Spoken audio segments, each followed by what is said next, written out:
Hello बच्चों, कैसे हैं आप सब। आशा करती हूँ आप सब खुश होंगे, मस्त होंगे, स्वस्थ होंगे और बच्चों आप पढ़ने के लिए रेडी भी होंगे। आज हम कर रहे हैं चैप्टर 1 कथा मंजूषा बुक क्लास 6। सुनो सबकी, करो अपनी समझ की। पाटलिपुत्र में राम प्रसाद नामक एक व्यापारी थे। उनका एक ही पुत्र था। उनके पुत्र का नाम मोहन था। मोहन के पिता उसे अपना व्यापार भली भांति समझाते रहते थे। वे बहुत बुद्धिमान व्यापारी थे। वे चाहते थे कि उनका पुत्र व्यापार की बारीकियों को भली भांति जाने। इसके लिए उन्होंने अपने पुत्र को दुकान पर बैठाना आरंभ कर दिया। समय बीतने के साथ साथ व्यापारी का पुत्र दुकान के काम में निपुण हो गया। अब व्यापारी ने सोचा कि उनका पुत्र दुकान को तो भली भांति संभालने लगा है, अब इसे व्यापार के लिए सामान खरीदना भी सिखाया जाए। एक दिन मोहन के पिता ने उसे अनाज खरीदने के लिए मंडी भेजा। वह पहली बार मंडी जा रहा था, अतः उसके पिता ने उसे चलते समय बताया, बेटा व्यापार में 2 पैसे का लाभ भी बहुत होता है, इसीलिए 2-3 जगह घूमकर कीमत पता करके ही अनाज खरीदना। बुद्धिमान व्यक्ति की सलाह सुनना और उस बात पर विचार करके अपनी समझ के अनुसार काम करना। अंधेरा होने से पहले घर लौट आना। अनाज की मंडी वहां से काफी दूर एवं गांव में थी। व्यापारी ने अपने पुत्र को समझाकर भेज दिया। पिता की सीख को ध्यान में रखकर मोहन अपने घोड़े पर बैठकर लगभग 1 घंटे में मंडी पहुंच गया। उसने कई दुकानों पर कीमत पूछकर एक दुकान से सौदा कर लिया। उसने अपने सामने ही 1 बोरा चावल तुलवा लिया। इसके पश्चात उसने समय देखकर सोचा, अभी तो बहुत समय है, थोड़ा बाजार में घूमा जाए, अन्य वस्तुओं की कीमत का अंदाजा भी लगा लिया जाए। अतः चावल का बोरा उसी दुकानदार के पास रखवाकर वह घूमने निकल गया। धीरे धीरे दोपहर हो गई। मोहन ने सोचा अब घर चला जाए। वह वापस दुकान पर आया। उसने चावल का बोरा घोड़े की पीठ पर लदवा लिया। बोरा लादने के बाद घोड़े की पीठ पर जगह ही नहीं बची। मजबूरन वह घोड़े की लगाम पकड़कर पैदल चलने लगा। मोहन को रास्ते में लाल बुजक्कड़ मिल गए। उन्होंने लाल पगड़ी पहनी हुई थी। उनके साथ उनके कुछ शिष्य भी थे। लाल बुजक्कड़ के शिष्य मोहन को देखकर उसके ऊपर हंसने लगे। मोहन उनको अपने ऊपर हंसता हुआ देखकर क्रोधित हो उठा। उसने कहा, तुम लोग मुझे देखकर हंस क्यों रहे हो? एक शिष्य ने उत्तर दिया, तुम्हारी मूर्खता पर हंस रहे हैं। मैं मूर्ख? तुम लोग मुझे मूर्ख कह रहे हो? मोहन उनसे लड़ने के लिए तैयार हो गया। तभी एक दूसरा शिष्य मोहन को शांत करते हुए बोला, ठहरो ठहरो, मैं तुम्हें समझाता हूँ। वास्तविक बात यह है कि जब तुम्हारे पास घोड़ा है तो तुम पैदल क्यों चल रहे हो?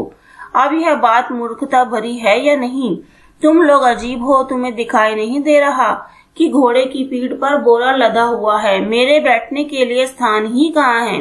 मोहन ने कहा। पहला शिष्य बोला, तुम्हारी यह बात तो सही है, चलो तुम्हारे बैठने की समस्या का समाधान हम अपने गुरुजी लाल बुजक्कड़ जी से करवाते हैं। सभी लोग लाल बुजक्कड़ के पास पहुंचे। उनके शिष्यों ने मोहन की समस्या बताई। लाल बुजक्कड़ ने गंभीर मुद्रा बनाकर विचार किया। फिर वे बोले, तुम इतनी छोटी सी बात के लिए परेशान मत हो। बताओ बोरे में क्या भरा है?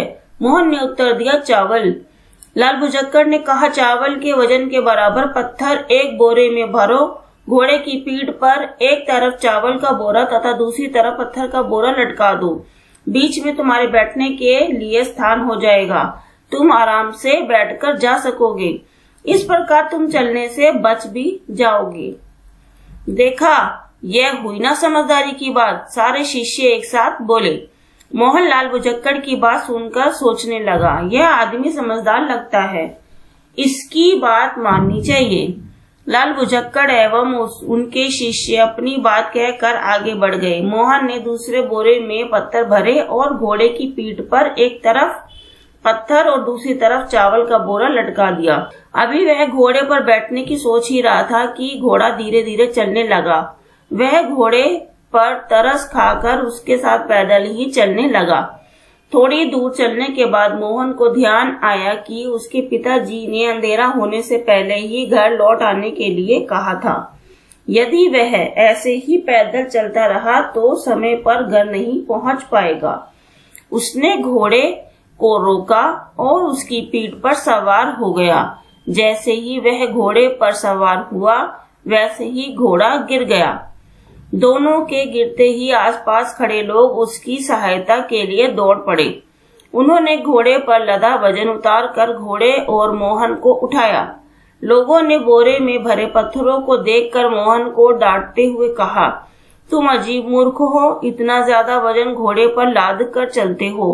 तुम्हें इस जानवर पर जरा भी दया नहीं आती। मोहन परेशान होकर बोला, तुम लोग भी मुझे मूर्ख कह रहे हो। तुम मूर्ख नहीं तो और क्या हो। भला वजन बराबर करने के लिए कोई वजन को दुगना करता है, लेकिन यह मैंने अपने आप नहीं किया। यह तो उस लाल पगड़ी वाले समझदार आदमी ने बताया था। जैसा उसने कहा मैंने वैसा ही किया। ओ तो तुम्हें लाल बुझक्कड़ ने मूर्ख बना दिया। वह तो है ही मूर्ख।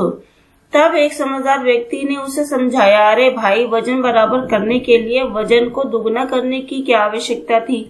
पत्थर लादने की बजाय चावल को ही 2 भागों में कर दिया होता।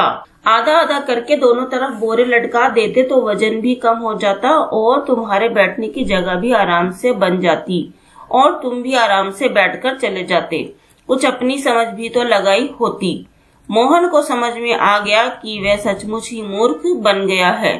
उसने तुरंत पत्थर वाला बोरा खाली किया। चावल वाले बोरे में से आधे चावल उस खाली बोरे में भरे।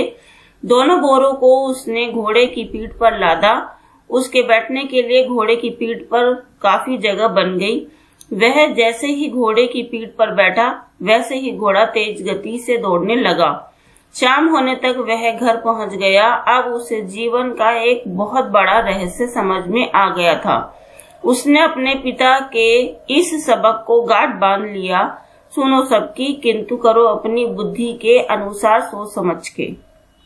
ओके बच्चों, आज हमने ये चैप्टर कंप्लीट कर लिया है और आशा करती हूँ आपको अच्छे से समझ आ जाए। बच्चों, अगर आप मेरी वीडियो देखते हैं और आप मेरे चैनल पे नए आए हैं तो आप मेरे चैनल को जरूर सब्सक्राइब कर लीजिएगा, ताकि मेरे हर एक आने वाली नई वीडियो की नोटिफिकेशन इजीली आप तक पहुंच सके और आपको पता चल जाए कि मैंने कौन सा चैप्टर और कौन से चैप्टर के क्वेश्चन आंसर अपलोड कर दिए हैं। और बच्चों, मेरी वीडियो देखने के लिए थैंक यू।